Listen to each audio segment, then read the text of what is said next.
Selamat pagi, Shalom semua kita bersama anggota keluarga yang ada di rumah masing-masing. Kiranya semua ada dalam pemeliharaan dan dalam perlindungan Tuhan. Bapak, Ibu, Saudara-saudari, anak-anak yang terkasih dan diberkati di dalam Tuhan. Minggu pagi ini kita akan bersama-sama mendengarkan firman Tuhan yang terambil dari kitab Markus pasal 14 ayat yang pertama sampai ayat yang ke-9.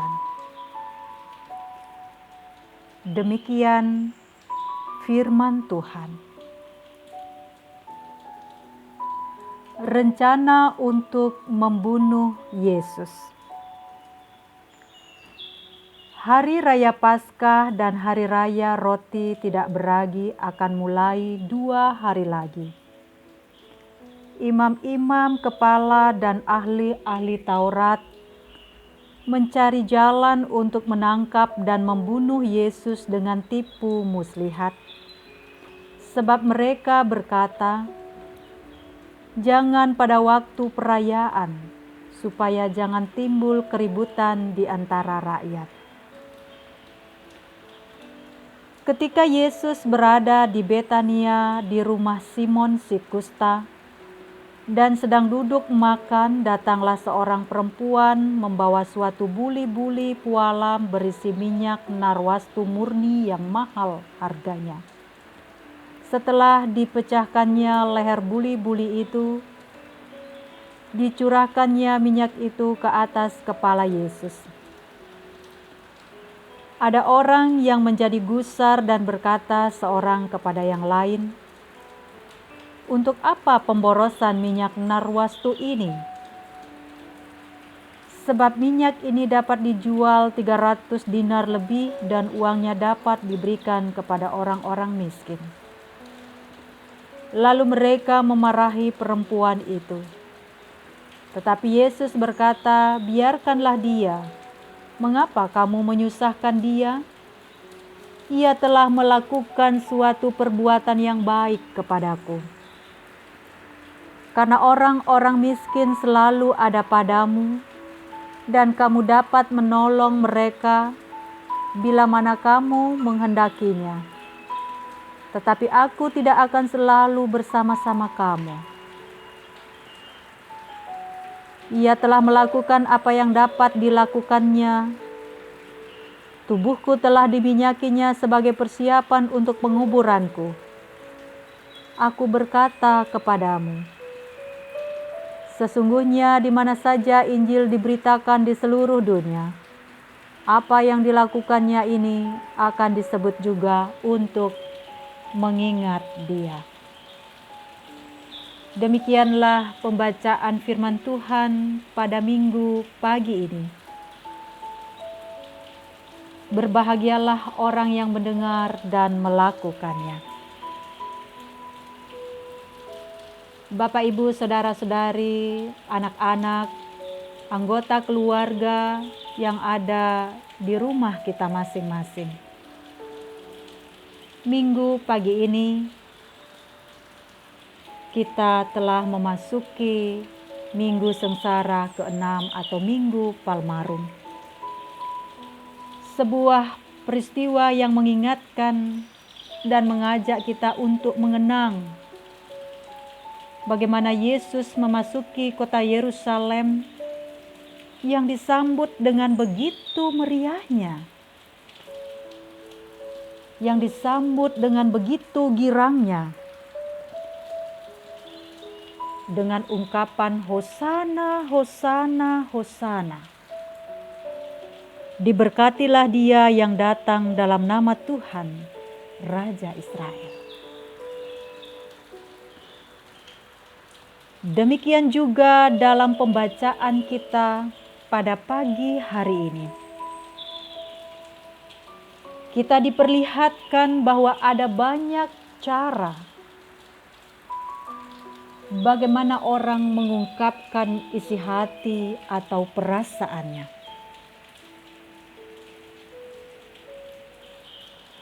Terlepas ungkapan hati, perasaan itu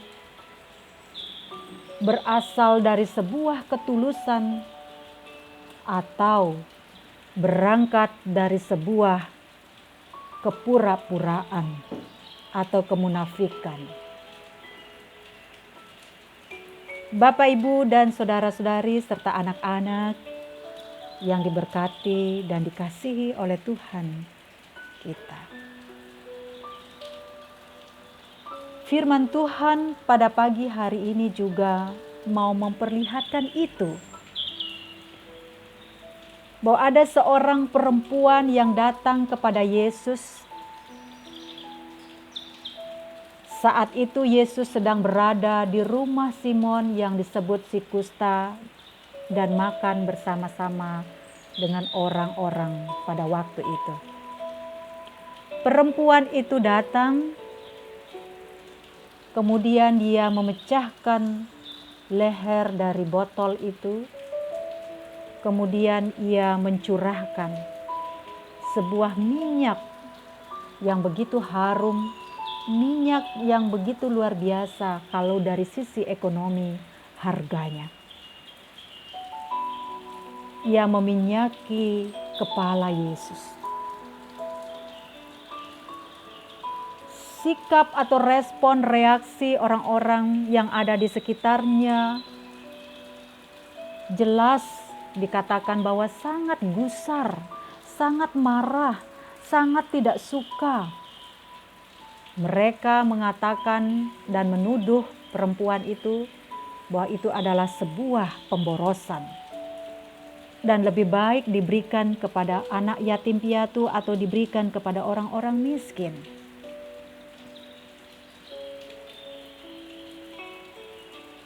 Pada sisi yang lain, ada juga respon sikap yang sejak awal dengan begitu tersusun apik, tersusun dengan strategi, terbungkus di dalam sebuah kelicikan. Siapa mereka? Mereka adalah imam-imam kepala dan ahli-ahli Taurat yang selalu berusaha mencari cara, yang selalu berusaha mencari langkah bagaimana mereka akan menjebak, menangkap, dan membunuh Yesus.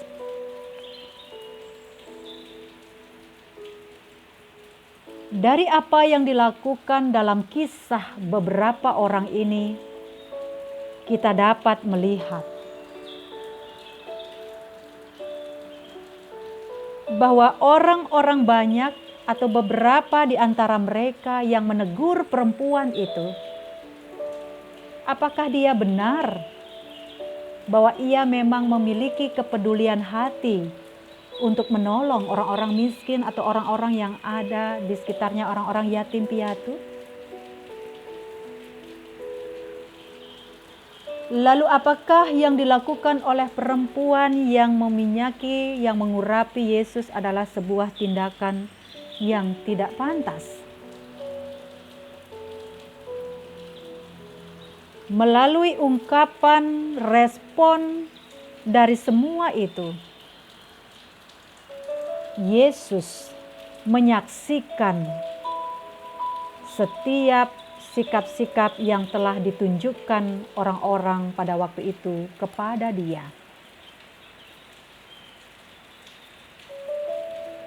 Dari situ kita dapat melihat bahwa orang yang menuduh perempuan itu dengan mengatakan bahwa itu pemborosan, kenapa tidak lebih baik diberikan kepada orang miskin, orang yatim piatu saja. Sebenarnya bukan karena dia punya kasih, bukan karena dia benar-benar peduli kepada orang lain, tetapi semuanya berangkat dari sebuah kemunafikan saja. Karena dia tidak rela untuk berbagi. Karena dia tidak mau ikhlas untuk memberikan sesuatu, terlebih apa yang dilakukan oleh perempuan kepada Yesus dari segi ekonomi bahwa itu sangat berharga. Begitu juga kita dapat melihat sikap para imam dan ahli-ahli Taurat bahwa sesungguhnya mereka melakukan itu karena didasari oleh sebuah kebencian kepada Yesus, bukan karena Yesus telah berbuat jahat kepada mereka, bukan karena Yesus telah melakukan kesalahan kepada mereka, tetapi oleh karena ketidakmampuan mereka untuk menerima kehadiran Yesus yang saat itu sangat membawa kabar baik sukacita kepada orang banyak, dan mereka takut tersaingi dalam pengaruh dan dalam kekuasaan mereka. Ketika perempuan itu melakukannya dengan apa adanya, dan Yesus merespon, menjawab dari sikap-sikap yang tidak menyetujui terhadap apa yang dilakukan oleh perempuan itu, Yesus memberikan jawaban dengan tenang. Biarkanlah dia. Mengapa kamu menyusahkan dia? Ia telah melakukan apa yang dapat dilakukan. Ia melakukan suatu perbuatan yang baik bagiku. Jadi perempuan ini melakukannya bukan karena dilandasi, karena dia ingin mendapatkan pujian, bukan karena dia ingin mendapatkan popularitas, bukan karena dia ingin mendapatkan kebanggaan, tetapi dia justru melakukannya dengan penuh ketulusan hatinya. Disitulah ia menghadirkan sebuah cinta kasih, di mana di sekitarnya justru cinta kasih itu telah mati dan penuh dengan kepura-puraan. Perempuan itu melakukannya bukan juga karena ia memiliki uang yang banyak, bukan karena dia memiliki ekonomi yang mapan, bukan karena dia memiliki kuasa. Tetapi kalau kita mengetahui lebih dalam siapa perempuan itu, ia adalah Maria, saudara Marta dan saudara Lazarus, sahabat Yesus yang tinggal di Betania. Maria atau perempuan ini sudah melakukan dalam kerendahan hati dan ketulusannya. Hanya dengan sikap dan sifat yang demikianlah yang dapat mendorong seseorang untuk dapat melakukan segala perbuatan-perbuatan yang baik dan benar dalam pandangan Yesus. Meskipun dalam pandangan dunia,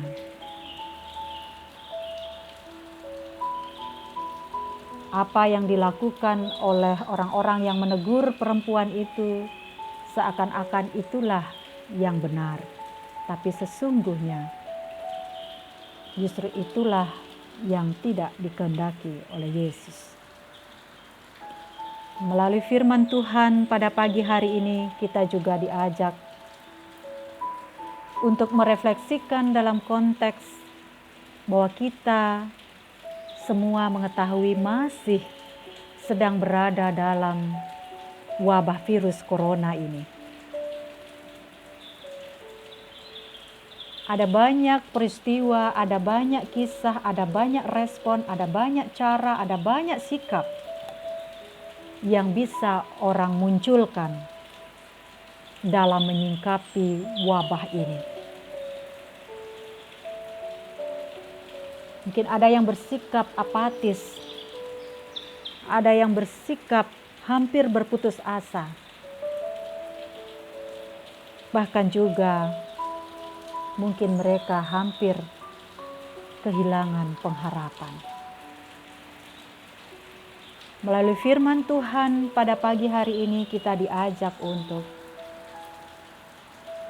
bahwa kita sekalipun berada dalam situasi kekelaman seperti saat ini, dalam konteks kita masing-masing, penurunan pendapatan, beberapa orang harus dirumahkan, kehilangan pekerjaan, beberapa orang harus mengalami isolasi, beberapa orang bahkan juga kehilangan keluarga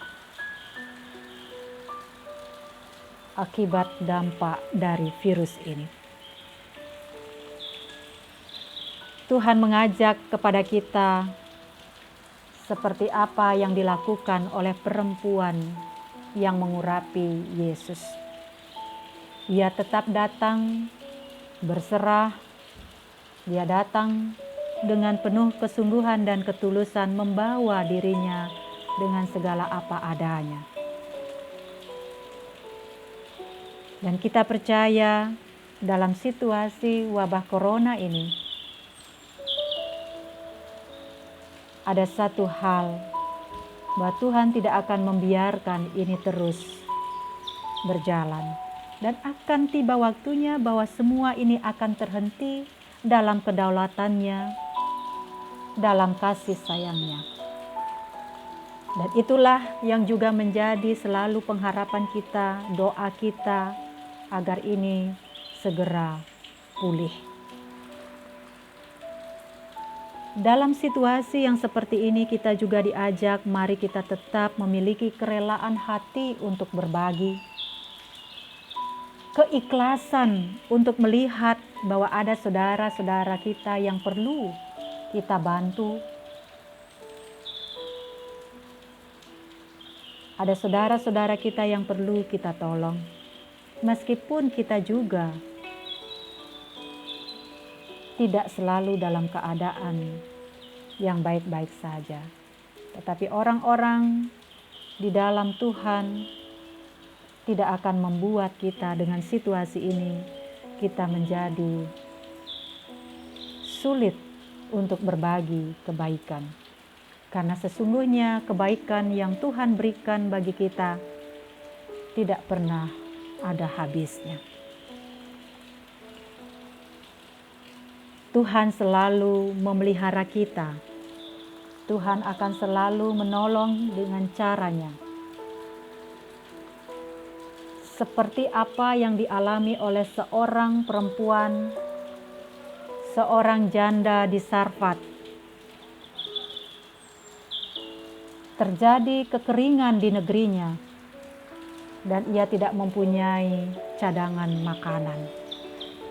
Tetapi Tuhan memakai sesukat tepung dan minyak yang tinggal sedikit, yang harus dipakai tinggal sekali itu saja untuk dia mengolah roti. Dan apa yang terjadi Bapak, Ibu, dan Saudara-saudari? Roti yang harusnya hanya bisa dibuat sekali oleh karena terbatasnya bahan sesukat itu dan minyak yang masih sisa, justru Tuhan pakai dengan luar biasa. Sehingga seorang janda di Sarfat dapat memperpanjang terus bagaimana ia memperoleh makanan yang diberikan melalui cara Tuhan bekerja kepada dia. Tepung sesukat dan minyak yang tinggal sedikit itu justru tidak pernah habis. Demikian juga kalau kita melihat kisah seorang Nabi Elia ketika ia dalam kejaran musuh dan ia harus pergi melarikan diri di padang gurun. Dan dia tidak mempunyai cukup makanan, bahkan tidak punya persediaan makanan. Tetapi satu hal kita melihat bahwa Tuhan selalu mengasihi anak-anaknya, punya cara untuk menolong Nabi Elia. Setiap pagi seekor burung datang untuk membawakan ia roti. Bapak, Ibu, dan saudara-saudari yang dikasihi oleh Tuhan kita Yesus Kristus, biarlah dalam Minggu Palmarum ini menjadi sebuah pengingat dan penanda bahwa kita tidak hanya di saat suka kita gampang mengatakan Hosana, Hosana, diberkatilah engkau di dalam nama Tuhan.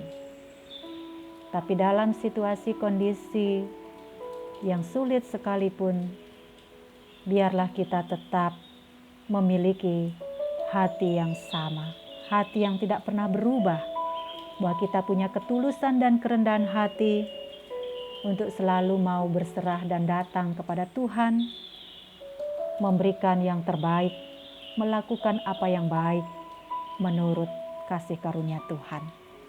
Terlebih juga kita tetap memiliki kerelaan berbagi, berkorban satu dengan yang lain untuk saling menolong dalam situasi wabah corona ini. Tuhan kiranya memberkati kita semua dan menguatkan kita selalu. Tuhan senantiasa mengasihi dan memelihara, dan kita selalu ada dalam lindungannya. Salam damai untuk kita semua.